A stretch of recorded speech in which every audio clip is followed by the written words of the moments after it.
অরুণীর 1 মাস হলো বিয়ে হয়েছে। ছোট্ট সংসারে মা আর স্ত্রী ছাড়া আর কেউ নেই।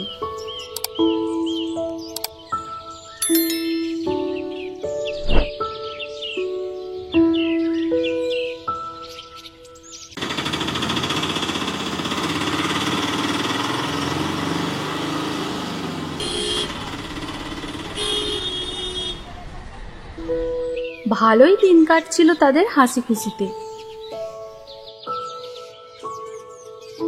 হঠাৎ অরুণের স্ত্রী প্রমীলা কদিন ধরে লক্ষ্য করেন তার শাশুড়ি মা যশোদা প্রতিদিন বিকাল হলেই কোনো একটা অজুহাতে বাড়ি থেকে বেরিয়ে যান। তাই তার কৌতূহল বাড়তেই থাকে। মা প্রতিদিন বিকাল 5টা নাগাদ বাড়ি থেকে বেরিয়ে পড়েন, কোথায় যান কে জানে। আজ মা বাড়ি ফিরলে জিজ্ঞাসা করব।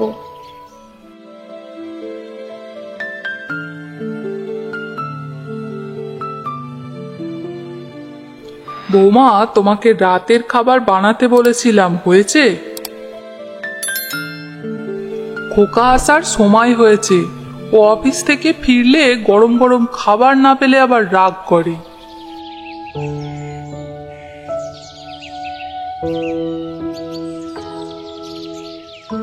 হ্যাঁ মা, সব রান্না হয়ে গিয়েছে। মা, আপনাকে একটা কথা জিজ্ঞাসা করব? এই সেরেছে, বৌমা আবার জেনে গেল না তো যে আমি প্রতিদিন ফুচকা খেতে যাই? না না, আগে জেনে নি ও কি প্রশ্ন করছে। হ্যাঁ, কি যেন জিজ্ঞাসা করছিলে, বলো কি জানতে চাও? মা, আপনি প্রতিদিন আমাকে রান্না করতে বলে কোথায় যান? আমাকে বলুন না, আমিও যাব। জানতাম তুমি এই প্রশ্নটাই করবে। আমি প্রতিদিন পার্কে হাঁটতে যাই। কাছেই একটা শিশুদের পার্ক আছে, ওখানে আমাদের মতো বয়স্করা নাতি নাতনিদের নিয়ে একটু সময় কাটাতে আসে, তাই আমিও যাই। তোমার ওখানে গেলে ভালো লাগবে না, আর তুমি গেলে রান্না কে করবে?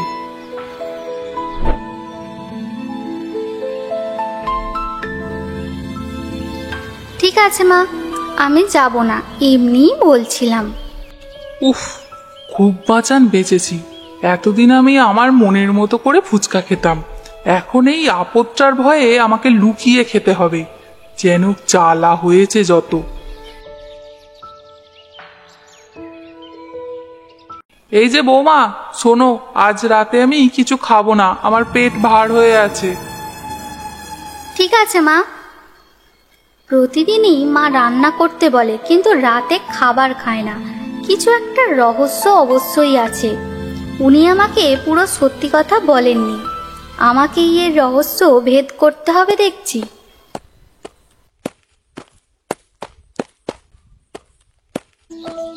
পরদিন বিকালে আবারও যশোদা ফুচকা খেতে বেরিয়ে পড়ে।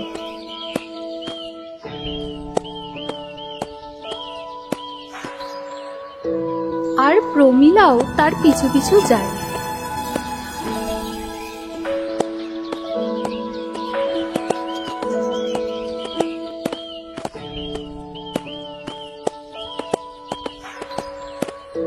যশোদা টেরও পায় না।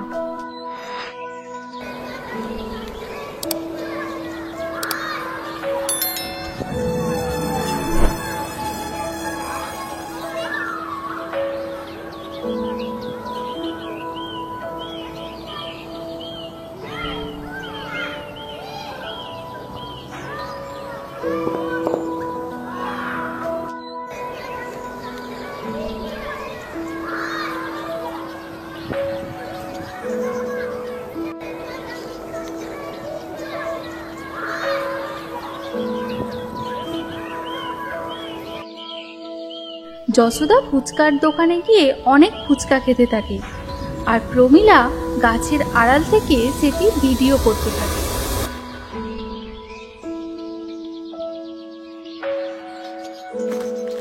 এরপর প্রমীলা বাড়ি ফিরে আসে।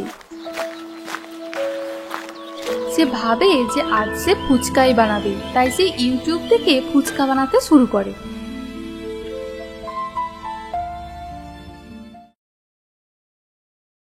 বৌমা, ও বৌমা, কোথায় গেলে?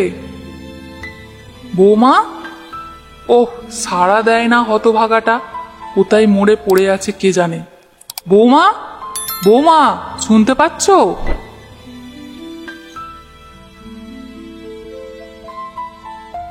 এই তো মা, আমি রান্না করছিলাম। আজ আমি আপনার পছন্দের রেসিপি করেছি। আজ আমি ফুচকা বানিয়েছি। বৌমার কথা শুনে যশোদা তো আকাশ থেকে পড়ে। তার বৌমা ফুচকা বানাতে জানে, তবে সে প্রতিদিন তাকে দিয়ে ফুচকা বানিয়ে নেবে। কিন্তু সে মুখে বলে, কি, তুমি ফুচকা বানিয়েছো? এসব আবার কেউ খায় নাকি? রাতে সবাই ফুচকা খেয়ে ঘুমাতে যাবো আমরা? না মা, আমি খুব ভালো ফুচকা বানিয়েছি, একদম দোকানের মতো। আর আপনাকে বাইরে গিয়ে লুকিয়ে লুকিয়ে ফুচকা খেতে হবে না। কি, আমি লুকিয়ে ফুচকা খেতে যাই? এত বড় অপবাদ! ঠিক আছে, আজ খোকা বাড়িতে আসুক, তারপর তোমার মজা দেখাবো। কি বলছেন মা? আপনি ফুচকা খেতে যান না? ঠিক আছে, তবে এই ভিডিওটা দেখুন, এটাই বলবে আপনি সত্যি বলছেন না মিথ্যে।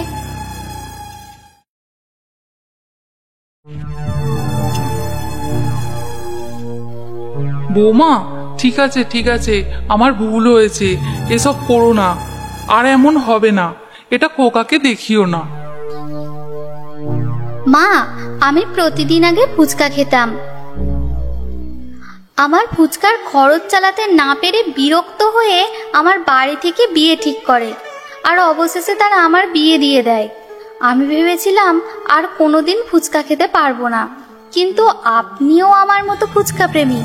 আজ থেকে আমরা বাড়িতেই ফুচকা বানাবো, কেমন হবে তবে? হ্যাঁ হ্যাঁ, সেটাই ভালো হবে। আর আমি তোমাকে সাহায্য করব। কই দাও তো দেখি তুমি কেমন ফুচকা বানিয়েছো।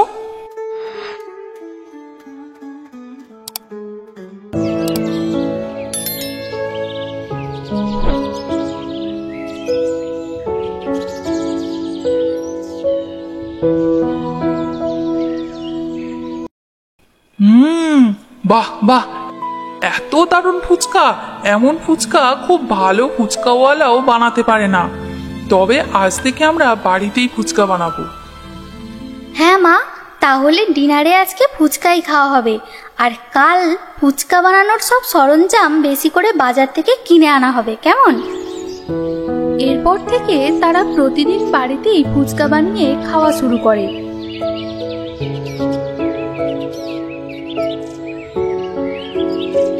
কিন্তু এভাবে প্রতিদিন ফুচকা খাওয়ার ফলে তাদের নেশা হয়ে যায়।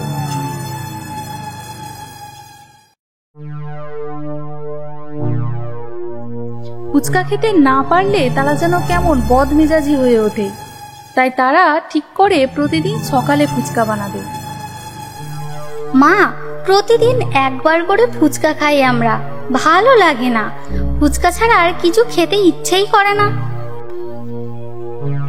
হ্যাঁ বৌমা, ঠিক বলেছো।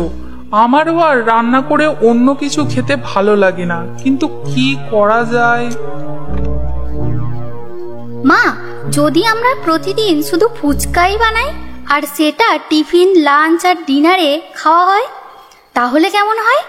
আর আমাদের অন্য সবজি, মাছ, মাংস কিছু কিনতেই হবে না, টাকাও বেঁচে যাবে। কিন্তু অরুণ যদি কিছু বলে? ও তুমি চিন্তা করো না, ওকে আমি ঠিক ম্যানেজ করে নেব। তারপর থেকে তারা সকাল, দুপুর, রাত্রি সবসময় খিদে পেলে পেট ভরে শুধু ফুচকা খাওয়াই শুরু করে। বাড়িতে কোনো গেস্ট এলেও তাদেরকেও ফুচকা খাওয়াতো। কি যশোদা, কেমন আছো? অনেক দিন হয়ে গেল তোমার সাথে দেখা হয় না, তাই ভাবলাম একবার তোমার কাছ থেকে ঘুরে যাই। তোমার বৌমা তো বেশ সুশীলা দেখছি, রান্না বান্না পারে টারে নাকি? না না, ও ভালো রান্না করে আর ভালো ফুচকাও বানাতে পারে। বৌমা, যাও মাসিমার জন্য ফুচকা নিয়ে এসো। হ্যাঁ মা, আনছি।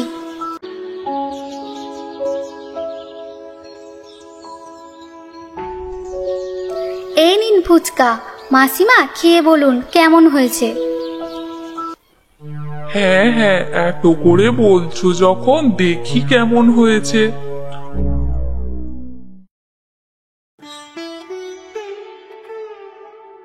উমা, এ তো অনন্য স্বাদ। তোমার হাতে জাদু আছে বৌমা। যশোদা, আমি মহিলা সমিতির প্রধান সদস্যদের মধ্যে একজন। যদি কিছু মনে না করো তবে কাল আমি তাদের নিয়ে আসতে চাই। তোমার বৌমা সুন্দর ফুচকা বানায়, তাদেরও একটু টেস্ট করালে ভালো হয়, কি বলো? এবার তোমার মর্জি। কেন নয়, অবশ্যই। আমাদের ঘরে ফুচকা অ্যাভেলেবেল। আমরা খিদে পেলেই ফুচকা খাই। তুমি তাদেরকে কালই নিয়ে এসো। ঠিক আছে, আজ তবে আসি, কাল দেখা হবে। পরদিন অনেক সবাই সকলে আসে, ফুচকা খায় আর শাশুড়ি বৌমার খুব প্রশংসা করে। এভাবে 1 মাস কেটে যায়। সবাই খুশি হলেও বিপদে পড়ে অরুণ। সে বিরক্ত হয়ে একবার মাকে বোঝায় আর একবার বউকে বোঝায়, কিন্তু তার চেষ্টা বিফলে যায়।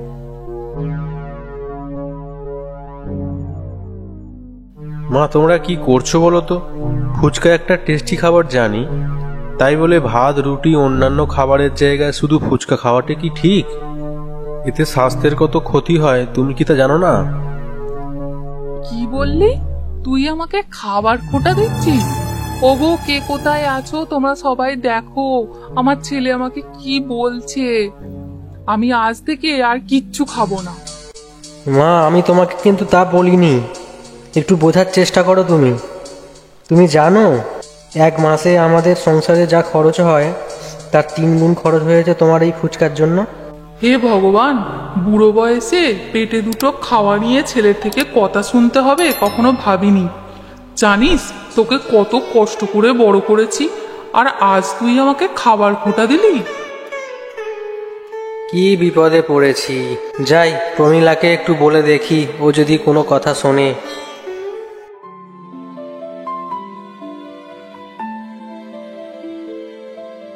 এই যে শুনছো প্রমীলা? এই যে শুনছো প্রমীলা?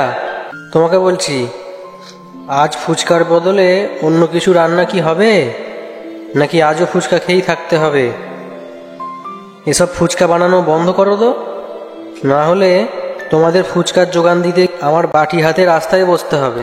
কি বলছো তুমি? আমরা এত ফুচকা খাই যে তুমি একেবারে ভিখারি হয়ে যাবে। এর থেকে তুমি বলতে পারতে বাড়িতে ফুচকা খাওয়া যাবে না। এভাবে অপমান করার দরকার ছিল কি? হে ভগবান, কেউ বুঝছে না। প্রমীলা, তুমি কি জানো এই মাসে শুধু 50,000 টাকার ফুচকা বানিয়ে নিজেরা খেয়েছো আর সবাইকে খাইয়েছো? আমার পুরো স্যালারি সব শেষ, আর সঞ্চিত যে কটা টাকা ছিল তা থেকেও টান পড়ছে। এভাবে কি করে চলতে পারে বলো? আমি কিছু জানি না। ফুচকা খেতে না পারলে আমি বাঁচতেই পারবো না। যখন অরুণ আর প্রমীলার তর্ক জোর কদমে চলছে, তখন ঘরে কিছু একটা পড়ে যাওয়ার শব্দ হয়। তারপর তারা শব্দ শুনে ছুটে আসে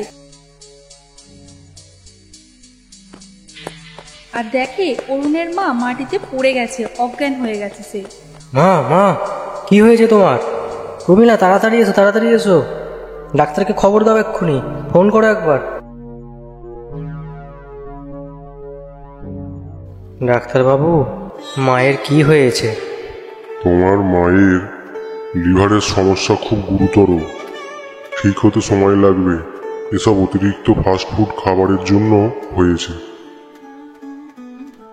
এসবের মধ্যে প্রমীলারও ভীষণ মাথা ঘুরতে থাকে আর প্রচন্ড পেটে যন্ত্রণা আরম্ভ হয়। অরুণ প্রমীলাকেও ডাক্তারের কাছে নিয়ে যায়। প্রমীলা, বিগত 1 মাসে তুমি কি বেশি খাবার খেয়েছো বলো? ডাক্তারবাবু, আমি বলছি, আমার মা আর আমার স্ত্রী দুজনে মিলে 1 মাস শুধুমাত্র ফুচকা খেয়েই দিন যাপন করেছে। আমার মনে হয় এটা এরই ফল। Oh really? এটা তোমরা কি করেছো? তোমাদের ভাগ্য ভালো, এখনো তোমার তেমন কিছু হয়নি। ট্রিটমেন্ট করলে সুস্থ হয়ে যাবে, কিন্তু এভাবে চলতে থাকলে তোমাদের ডাক্তার কেন, ঈশ্বরও বাঁচাতে পারবে না। এই ওষুধগুলো নিয়ম করে খেও।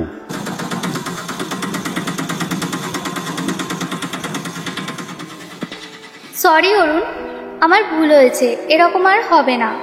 তোমার মা লুকিয়ে লুকিয়ে ফুচকা খেত, তাই আমি বাড়িতে বানাবো বলেছিলাম, কিন্তু ফুচকা বানাতে খরচের থেকেও বেশি পরিশ্রম লাগে, আর এই কারণেই শাশুড়ি মা আর আমার শরীর খারাপ হয়ে গিয়েছে।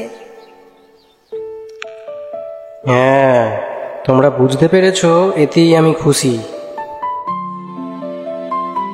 তবে হ্যাঁ, পুরোপুরি সুস্থ হয়ে গেলে মাসে 2 বার অন্তত ফুচকা খেতেই হবে, তবে বাড়িতে নয়, বিকেলবেলা শিশু পার্কের ধারে। পৃথিবী বদলে যাবে, তবে মেয়েরা ফুচকা খাবার রোগের প্রতিকার কখনো করা যাবে না। বন্ধুরা, আপনাদের কি মতামত কমেন্ট বক্সে অবশ্যই জানান।